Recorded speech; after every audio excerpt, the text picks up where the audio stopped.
Hello, नमस्कार दोस्तों। आप सभी का हमारे YouTube चैनल में हार्दिक स्वागत है।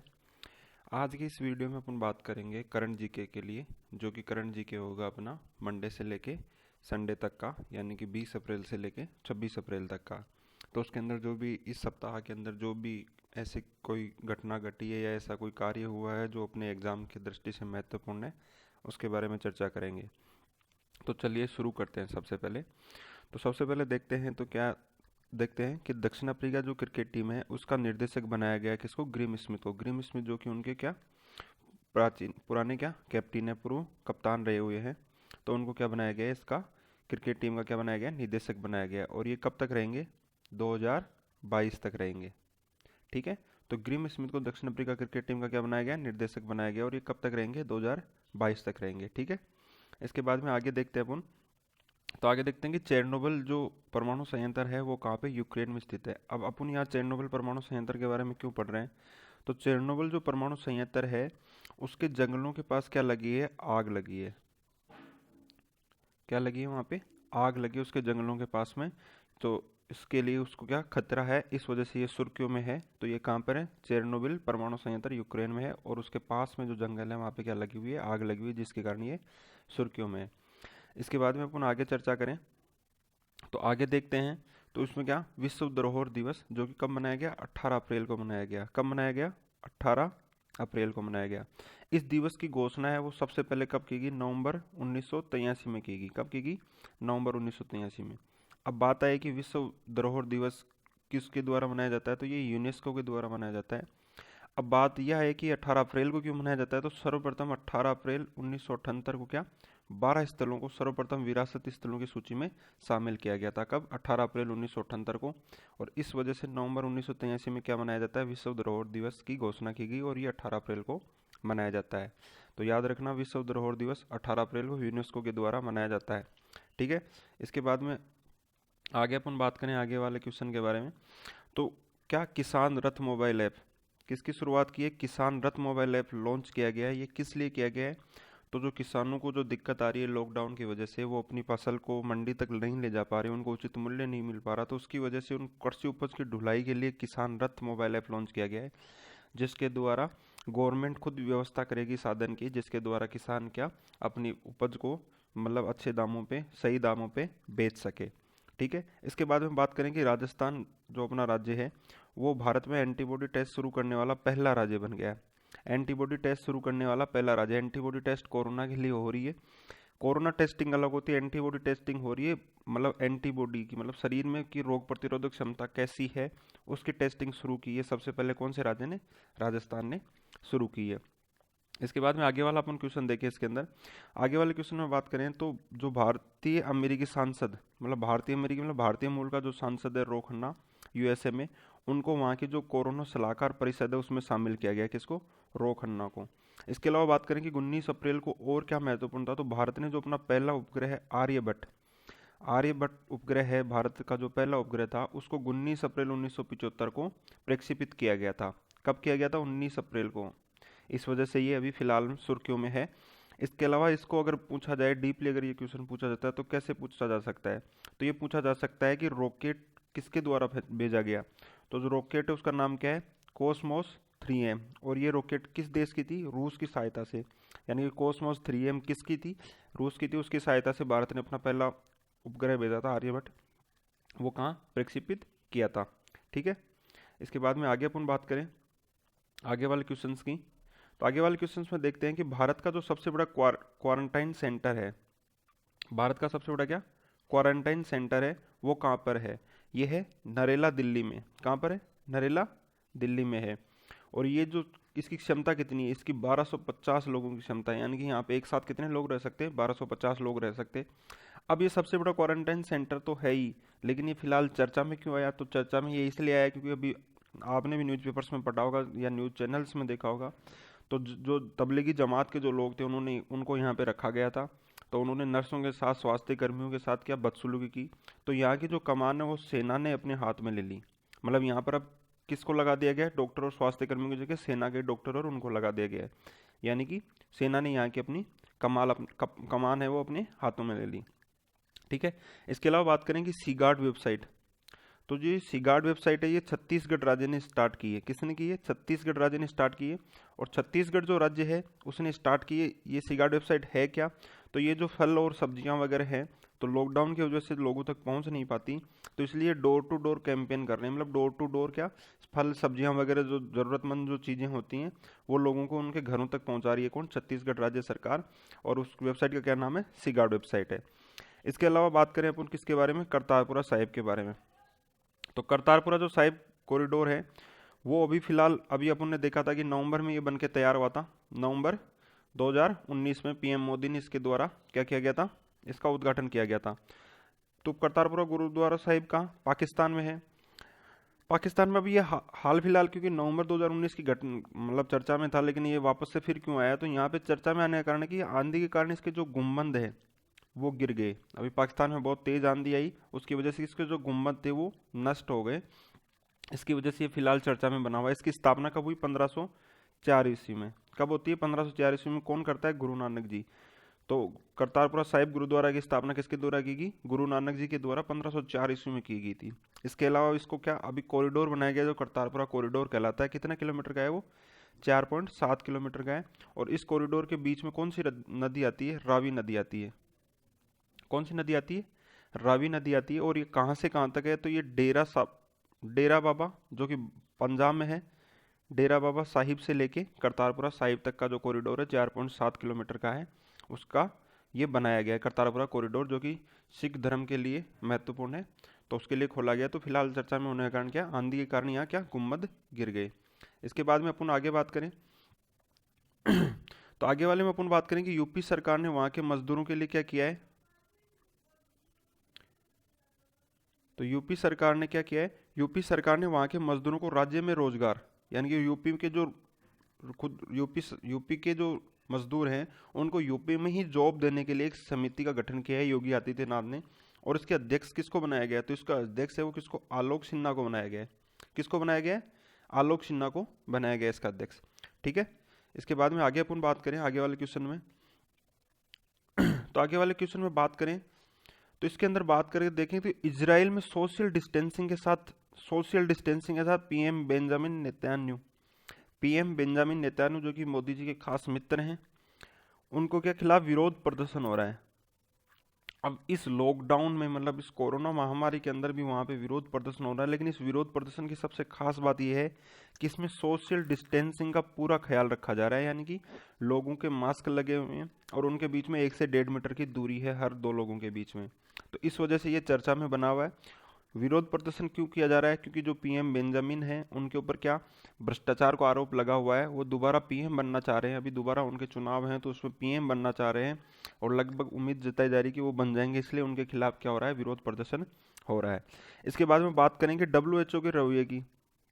डब्ल्यूएचओ के रवैये की जांच के लिए क्या किया है? कोविड-19 के ऊपर क्या होता है अभी जो फिलहाल देखा है आपने कि चीन के और अमेरिका के बीच में क्या हो रहा है, मतलब एक आमने सामने आ रहे हैं चीन और अमेरिका। वो क्यों आ रहे हैं? क्योंकि डब्ल्यूएचओ की गलती मान रहे हैं कि डब्ल्यूएचओ ने पहले चेताया नहीं या चीन के साथ मिलकर उन्होंने कुछ किया, उन्होंने चीन का बचाव किया।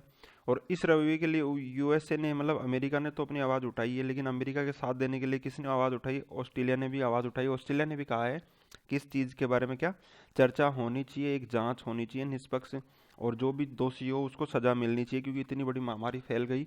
और डब्ल्यूएचओ भाई संस्था है पूरे विश्व पे, उसका ध्यान स्वास्थ्य का रखने का है, उसने नहीं रखा, उसने अपना कार्य सही ढंग से जिम्मेदारपूर्ण तरीके से नहीं किया इस वजह से। तो इसके लिए क्या ऑस्ट्रेलिया ने भी यूएसए का साथ दिया है। इसके बाद में अपन आगे बात करें कि विश्व में सबसे बड़ा फुटबॉल स्टेडियम एवरग्रैंडे स्टेडियम, कौन सा? एवरग्रैंडे स्टेडियम का निर्माण चीन में हो रहा है। एवरग्रैंडे स्टेडियम क्यों नाम रखा गया? क्योंकि ये एवरग्रैंडे कंपनी के द्वारा बनाया जा रहा है, तो इसका नाम क्या? एवरग्रैंडे स्टेडियम है। और इसका आकार कैसा रहेगा? कमल का फूल के आकार रहेगा। कैसा? कमल के फूल के आकार की तरह बन रहा है और ये 2021 के लास्ट तक बनकर तैयार हो जाएगा। कौन सा? एवरग्रैंडे स्टेडियम, जिसका निर्माण कहाँ हो रहा है? चीन में हो रहा है। अगर पूछा जाए कि वर्तमान में सबसे बड़ा फुटबॉल स्टेडियम कौन सा है, तो ये कैंप नाउ स्टेडियम है, जो कि कहाँ? बार्सिलोना। और बार्सिलोना कहाँ पे? स्पेन में है। बार्सिलोना क्या एक क्लब है जिसके अंदर आप जानते हो कि लियोनेल मेसी खेलते हैं। तो बार्सिलोना क्लब है जो कि स्पेन का है और वहीं पे क्या कैंप नौ स्टेडियम है जो वर्तमान में फुटबॉल का सबसे बड़ा स्टेडियम है। लेकिन 2021 के लास्ट तक कौन सा हो जाएगा, एवरग्रांडे स्टेडियम हो जाएगा, जिसका निर्माण कहाँ, चीन में हो रहा है। इसकी दर्शक क्षमता कितनी है, 1 लाख है। एवरग्रांडे स्टेडियम की दर्शक क्षमता कितनी है, 1 लाख है। ठीक है, इसके बाद में आगे बात करें, आगे वाले क्वेश्चन के बारे में अपन देखें तो आगे वाले क्वेश्चन में अपन बात करेंगे राष्ट्रीय सिविल सेवा दिवस। तो राष्ट्रीय सिविल सेवा दिवस कब मनाया जाता है, 21 अप्रैल को मनाया जाता है। कब मनाया जाता है, 21 अप्रैल को मनाया जाता है। और सिविल सर्विस का जन्मदाता किसको कहा जाता है, लॉर्ड कॉर्नवालिस को। लॉर्ड कॉर्नवालिस जो कि ब्रिटेन के थे, तो इनको क्या माना जाता है, इसका जन्मदाता माना जाता है, किसका, सिविल सर्विसेज का, कि सिविल सर्विसेज इन्होंने ही बताई। भारत में बात करें कि राष्ट्रीय सिविल सेवा दिवस कब से मनाया जा रहा है, तो ये 2006 से मनाया जा रहा है। कब से, 2006 से। ठीक है, इसके बाद में आगे वाले क्वेश्चन की अपन चर्चा करें तो आगे वाले क्वेश्चन में बात करें कि बीआरओ सीमा सड़क संगठन, बीआरओ बॉर्डर रोड ऑर्गेनाइजेशन, सीमा सड़क संगठन, इन्होंने अरुणाचल प्रदेश में क्या दापोरिजो पुल का निर्माण किया है। अब ये दापोरिजो पुल का निर्माण किया है, तो पुल तो बहुत सारे बनते हैं, तो ये क्यों चर्चा में है, तो दापोरिजो पुल का निर्माण किया है, इस पुल का निर्माण किया है और इस पुल का चर्चा में होने का रीजन क्या है कि इसको रिकॉर्ड समय 27 दिन में, मात्र 27 दिन में इस पुल को तैयार किया गया है। और ये कौन सी नदी पे बना हुआ है, सुबनसिरी नदी पर, जो कि ब्रह्मपुत्र की सहायक नदी है, तो सुबनसिरी नदी पे बना हुआ है और रिकॉर्ड 27 दिन में इसको क्या किया गया है, तैयार किया गया है। ठीक है, इसके बाद में अपन बात करें आगे वाले क्वेश्चन में कि एलेस्टेटर जीन डाइच का निधन हुआ है। एलेस्टेटर जीन डाइच, एलेस्टेटर का मतलब कार्टून टाइप में कुछ बनाते हैं, उसको क्या बोलते हैं, एलेस्टेटर बोलते हैं। मतलब भाव भंगिमाओं को चित्र के रूप में उकेरना क्या कहलाता है, इलस्ट्रेटर कहलाता है। तो जीन डाइच का निधन हुआ। अब जीन डाइच इलस्ट्रेटर तो और भी होते हैं, तो ये क्यों फेमस है, ये क्यों चर्चा में है, तो जो टॉम एंड जेरी कार्टून, जो कि हर एक किसी के बचपन की यादों से जुड़ा रहता है, टॉम एंड जेरी जो कार्टून, उसका निर्माण किसने किया था, तो जीन डाइच के द्वारा उसका निर्माण किया गया था। और जीन डाइच को 1967 में क्या ऑस्कर मिला था, किस चीज़ के लिए, मुनरो फिल्म के लिए। 1967 में ऑस्कर की प्राप्ति हुई थी, किसके लिए, मुनरो फिल्म के लिए। ठीक है, इसके बाद में अपन आगे वाले क्वेश्चन की चर्चा करें तो अभी हाल फिलहाल में क्या, कपिल देव त्रिपाठी, किसको, कपिल देव त्रिपाठी को राष्ट्रपति कोविंद का क्या सचिव नियुक्त किया गया है। तो केंद्रीय कैबिनेट नियुक्ति बोर्ड होता है, उसने किसके, कपिल देव त्रिपाठी को क्या बनाया गया है, राष्ट्रपति कोविंद का नया सचिव नियुक्त किया है। इसके अलावा आगे वाले क्वेश्चन की बात करें कि जो आई लीग 2019-20 है, वो कोरोना के चक्कर में क्या संपूर्ण नहीं हुआ था, मतलब बीच में हो गया था, मतलब आधा हुआ था आधा बाकी था, उसके बाद में लॉकडाउन लग गया तो ये पूर्ण नहीं हो पाया। तो अखिल भारतीय जो फुटबॉल महासंघ है, उसने निर्णय लिया कि जो टेबल टॉपर था मोहन बागान, तो मोहन बागान को क्या इसका विजेता घोषित कर दिया गया, किसका, आई लीग का, क्योंकि वो टेबल टॉपर था, तो उसके आधार पर उसको क्या विजेता घोषित कर दिया गया। इसके अलावा बात करें कि 22 अप्रैल को क्या मनाया जाता है, तो 22 अप्रैल को क्या मनाया जाता है, विश्व पृथ्वी दिवस मनाया जाता है। कब, 22 अप्रैल को।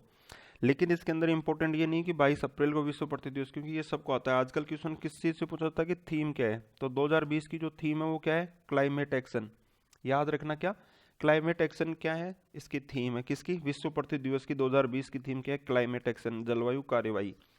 ठीक है, इसके अलावा बात करेंगे स्वास्थ्य मंत्रालय ने ट्विटर हैंडल पर, मतलब ट्विटर के जरिए लोगों के क्वेश्चंस वगैरह सुनने के लिए उन्होंने क्या कोविड इंडिया सेवा संवाद शुरू किया है।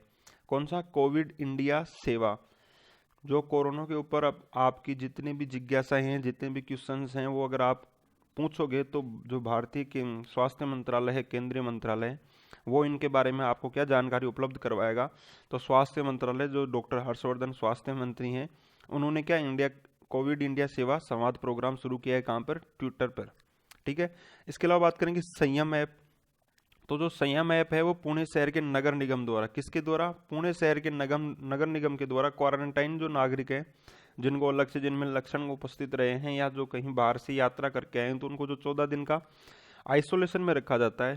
तो उन नागरिकों की निगरानी के लिए कि भाई वो कहीं जा तो नहीं रहे, प्रॉपर तरीके से रह रहे हैं आइसोलेशन में, उसके लिए एक ऐप बनाया, क्या, संयम ऐप। ठीक है, इसके अलावा बात करें अपन आगे की फेसबुक, सब जानते हैं फेसबुक को, और जियो को भी सब जानते हैं। तो फेसबुक ने कितने 43,574 करोड़ रुपए में जो जियो प्लेटफॉर्म है उसकी कितनी हिस्सेदारी, 9.99% जो हिस्सेदारी है वो खरीदी है। यानी कि लगभग 10% हिस्सेदारी का हिस्सेदार बन गया है कौन, फेसबुक, किसमें, जियो प्लेटफॉर्म में। तो तो फेसबुक ने 43,574 करोड़ रुपए में क्या जियो में 9.99% हिस्सेदारी खरीदी है। ठीक है, इसके अलावा बात करेंगे NBRI, national botanical research institute, जो कि लखनऊ में है, राष्ट्रीय वनस्पति अनुसंधान संस्थान, उसने एल्कोहल आधारित हर्बल सैनिटाइजर बनाया है। तो उसने एल्कोहल आधारित हर्बल सैनिटाइजर बनाया गया जो कोरोना के अंदर क्या होता है ज़्यादा कारगर साबित हो रहा है। तो इस किससे बनाया इन्होंने? एल्कोहल प्लस तुलसी के मिश्रण से ये बनाया है। ठीक है, किसने बनाया? राष्ट्रीय वनस्पति अनुसंधान संस्थान NBRI लखनऊ ने बनाया है। ठीक है, इसके बाद में आगे वाले क्वेश्चन में अपन बात करें, हाल ही में मणिपुर, कौन सा राज्य? मणिपुर भारत का दूसरा कोरोना मुक्त राज्य बना। दूसरा क्या बन गया? कोरोना मुक्त राज्य बन गया। दूसरा कोरोना मुक्त राज्य बन गया। तो उसके अंदर क्या होगा? दूसरा कोरोना मुक्त राज्य बना। इससे पहला कौन सा कोरोना मुक्त राज्य था? पहला कौन सा था? गोवा था। कौन सा था? गोवा था। और हाल फिलहाल में कौन सा बना है? मणिपुर बना है। और इसके मणिपुर में जितने भी, मतलब यहाँ पे ऐसा नहीं कि कोरोना मरीज नहीं थे, कोरोना मरीज थे यहाँ पे, लेकिन जितने भी कोरोना मरीज थे वो सारे के सारे क्या नेगेटिव हो गए। और पिछले 15-20 दिन में यहाँ पे एक भी मरीज नया नहीं मिल रहा। तो मणिपुर भारत का दूसरा क्या कोरोना मुक्त राज्य बना है। इसके अलावा आगे अपन बात करें कि दक्षिण कोरिया के जो राष्ट्रपति है मून जे इन, कौन? मून जे इन, इनकी जो पार्टी डेमोक्रेटिक पार्टी, इन्होंने फिर से संसदीय चुनाव में जीत दर्ज कर ली। इन्होंने मतलब 300 सदस्यीय सीट है, 300 सदस्यों की सीट है। तो उसके अंदर लगभग इन्होंने कितने हासिल किए हैं? 163 सीटें हासिल की हैं। और 17 सीटें के लगभग इनके क्या सहयोगी हैं। इस प्रकार टोटल 180 के लगभग सीटें इनके पास है 300 में से।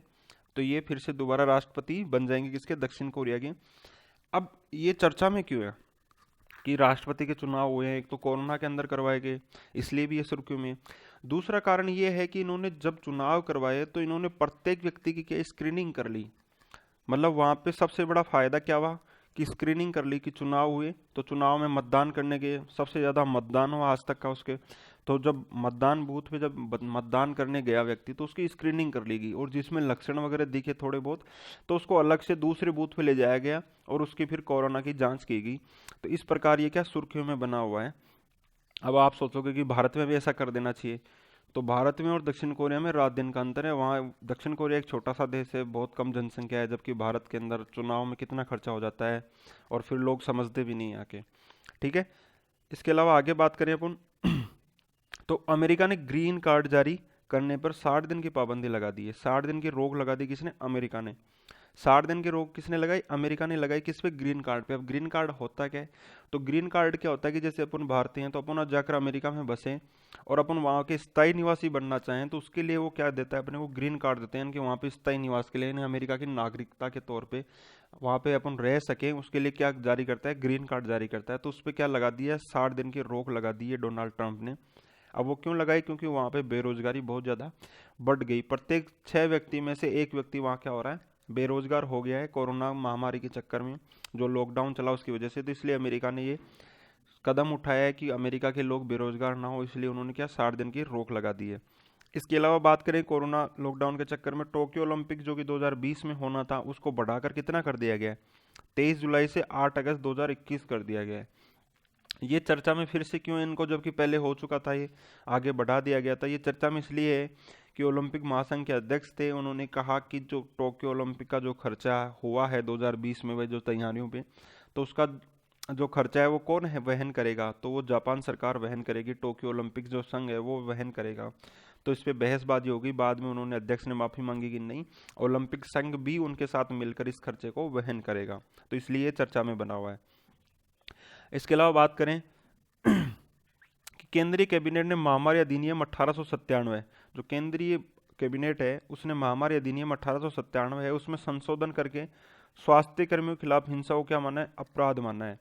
अभी आप हाल फिलहाल में आपने न्यूज़ चैनल्स में भी देखा होगा कि जगह जगह ऐसी घटनाएं हुई कि जहां पे स्वास्थ्य कर्मियों पर, पुलिस वालों पे क्या पत्थरबाजी हुई, उनके साथ मारपीट की घटनाएं हुई।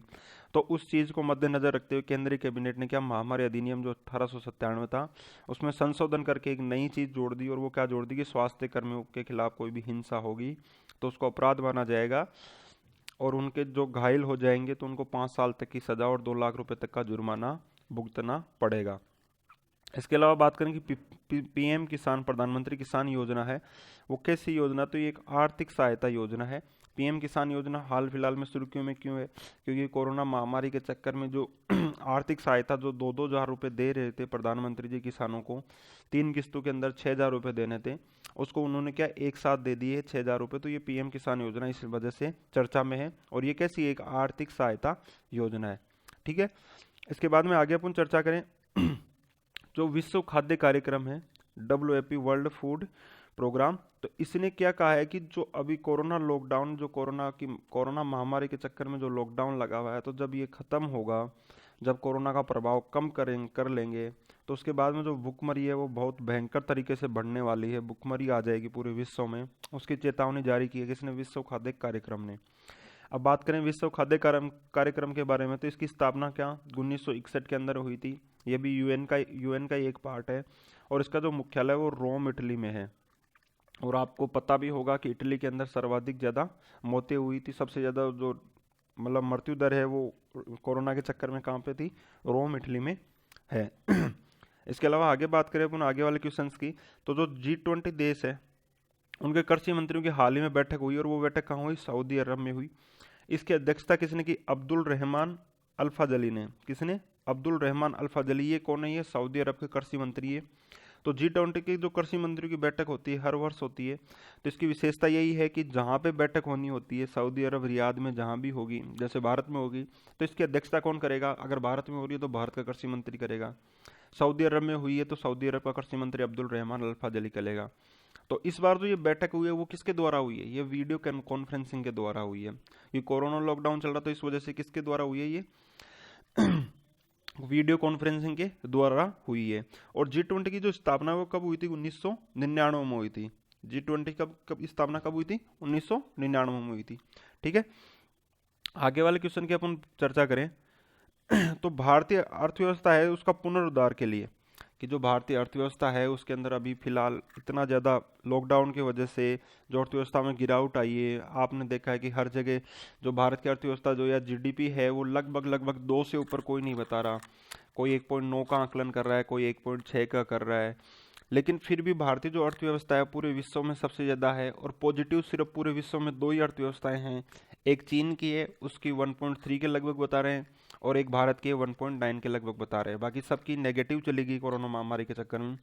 तो भारतीय अर्थव्यवस्था के पुनरुद्धार के लिए TIFAC, अब ये TIFAC क्या है, तो TIFAC क्या है, technology information forecasting and assessment, technology information forecasting and assessment council. तो इसके द्वारा क्या किया जा रहा है, श्वेत पत्र तैयार किया जा रहा है। श्वेत पत्र क्या होता है, श्वेत पत्र होता है कि जो मतलब आम नागरिकों को क्या जानकारी उपलब्ध करा सके, तो एक श्वेत पत्र तैयार किया जा रहा है। इसके द्वारा ये आम लोगों को क्या जानकारी देगा कि आप ऐसे कार्य किए, इससे अर्थव्यवस्था पे ये असर होगा, ये होगा। तो ये किसके द्वारा किया जा रहा है, TIFAC के द्वारा किया जा रहा है।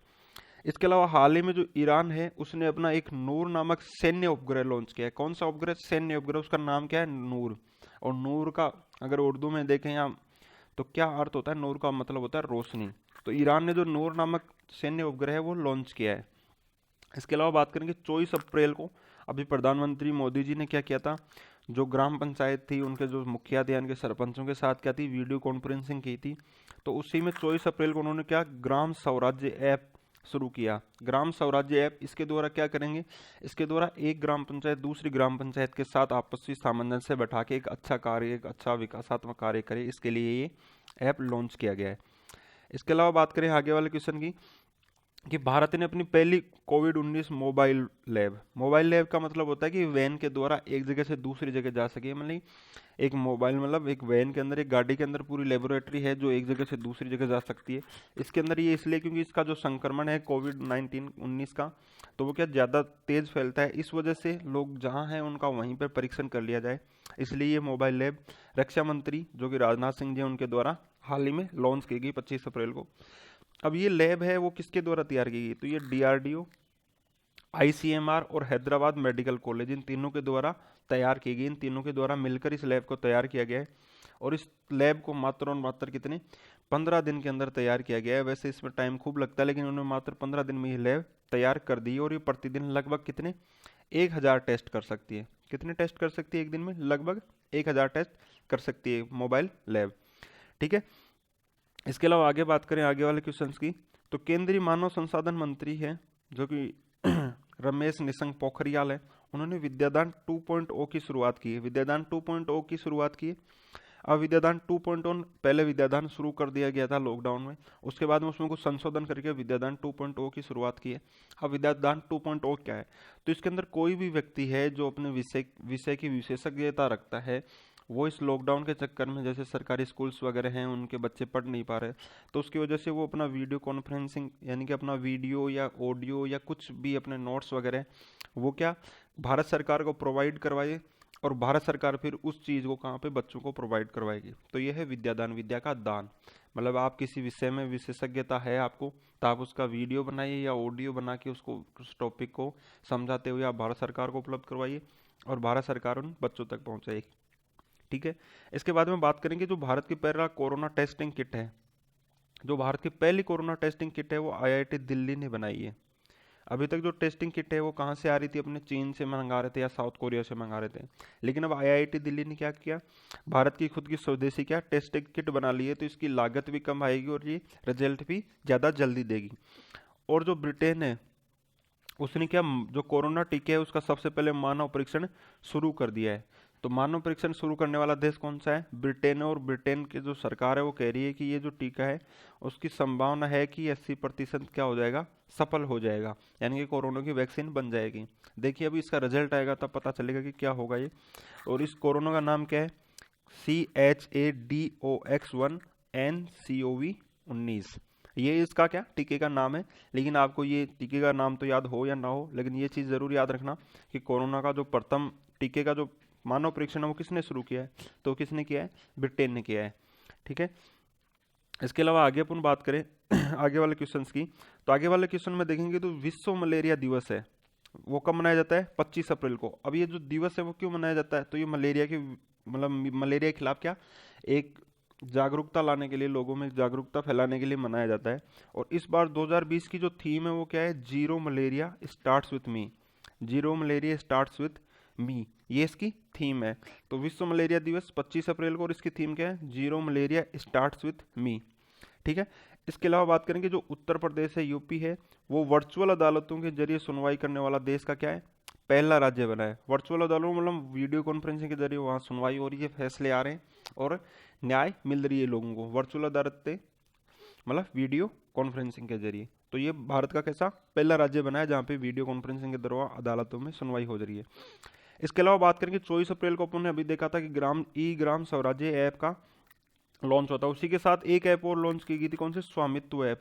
स्वामित्व ऐप क्या करती है कि ड्रोन के माध्यम से जो गांव की संपत्ति है उसको कोई नुकसान नहीं पहुंचाए, उसकी निगरानी के लिए ड्रोन के माध्यम से गांव की संपत्ति का निगरानी रखने के लिए एक ऐप लॉन्च की गई, वो कौन सी है, स्वामित्व ऐप। तो 24 अप्रैल को कौन कौन सी ऐप लॉन्च की गई थी, ई ग्राम स्वराज्य और स्वामित्व ऐप, ये दो ऐप है वो लॉन्च की गई थी। ठीक है। इसके अलावा बात करेंगे जो पंजाब है, पंजाब राज्य उसने टेलीमेडिसिन सेवाओं की शुरुआत की है। टेलीमेडिसिन सेवाओं की शुरुआत की यानी कि डोर टू डोर क्या दे रहे हैं, मतलब दरवाजे पे आपकी आवश्यक जो दवाएं हैं वो दरवाजे तक। ये इसलिए करना पड़ रहा है क्योंकि लोगों के पास सीधा सा बहाना है, लोग लॉकडाउन के मतलब तोड़ते हुए बाहर चले जाते हैं और बोलते हैं कि हमें क्या दवाइयाँ चाहिए, हम हॉस्पिटल जा रहे हैं, हमें ये चीज़ चाहिए, वो चीज़ चाहिए। तो इस चीज़ को मद्देनजर रखते हुए उन्होंने क्या टेलीमेडिसिन सेवाएं की शुरुआत की है कि आपको जो दवाई चाहिए आप सरकार को बताइए, सरकार आपके घर तक वो दवाई उपलब्ध करवाएगी। ठीक है। इसके अलावा आगे बात करें तो नासा ने हाई प्रेशर, जो नासा है अमेरिका का नासा है, उसने क्या हाई प्रेशर वेंटिलेटर जिसका नाम क्या रखा है उन्होंने विटल रखा है, वो विकसित किया है। अब विटल है जो हाई प्रेशर वेंटिलेटर है, तो जो जवान व्यक्ति है जिसमें कोरोना का कम संक्रमण है उसके लिए क्या कि वेंटिलेटर होता है वो उतना आवश्यक नहीं होता, मतलब हल्का फुल्का वेंटिलेटर चाहिए उनको। तो उस हल्का फुल्का वेंटिलेटर को हाई प्रेशर वेंटिलेटर इन विटल नाम दिया है, जो विकसित किया है कि जिससे कि जो वेंटिलेटर है, जो मुख्य रूप से वेंटिलेटर है, जो जिसको ज़्यादा ज़रूरत है उसको जो पुराने वेंटिलेटर है वो उसको मिल सके। क्योंकि अमेरिका में हाल फिलहाल में सबसे ज़्यादा मतलब हाहाकार मचा हुआ है कोरोना की वजह से। और अगर कहा जा रहा है कि न्यूयॉर्क शहर है वो लगभग हो सकता है कि 15 से 20 लाख लोग हैं न्यूयॉर्क शहर के, वो कोरोना के चपेट में आ जाएं। तो बहुत भयंकर तबाही होने वाली है अमेरिका में। इसलिए वजह से नासा ने क्या बनाया, हाई प्रेशर विटल नाम का एक वेंटिलेटर विकसित किया है। इसके अलावा हाल ही में चीन ने अपना मंगल मिशन शुरू कर दिया है फिर से, और उसका नाम क्या रखा है, तियानवेन फेस्ट। क्या नाम रखा है, तियानवेन फेस्ट उसका नाम रखा है।